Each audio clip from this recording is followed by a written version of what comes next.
আসসালামু আলাইকুম। আসলে আমরা প্রতিনিয়ত যে কাজগুলো করে থাকি সেটাই আপনাদের মাঝে শেয়ার করার চেষ্টা করি সবসময়। কারণ হচ্ছে আমরা যে এই কাজগুলো করি সেটা দেখতে এত ভালো লাগে, আবার নিজের কাছে অনেক ভালো লাগে। কারণ আমরা প্রজেক্টের কাজ করি আর সেই কাজগুলো প্রায় শেষের পথে। আমাদের এই সেটআপটা বাকি ছিল, আর এই সেটআপটা হয়ে যাওয়ার পরে আমাদের ক্রেনের কোনো কাজ নেই আপাতত এই জায়গা।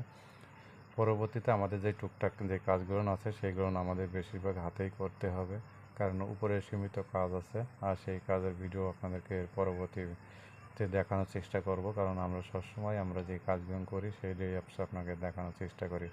আর এইভাবে আমরা নিয়মিত কাজগুলো করে থাকি। তা সবাই পাশে থাকবেন, আর আমাদের ভিডিওগুলো যদি ভালো লাগে লাইক কমেন্ট শেয়ার করবেন। আর এর পরবর্তীতে আমরা যে কী কাজ করি সেই কাজের ভিডিওগুলো নিয়ে আপনাদের মাঝে শেয়ার করব। আসলে প্রবাস জীবন মানে এই কষ্টের জীবন, আর এই কষ্ট করলেই হচ্ছে ফ্যামিলিও ভালো চলতে পারে, দেশ ভালো চলতে পারে। এই উদ্দেশ্যে কাজ করা।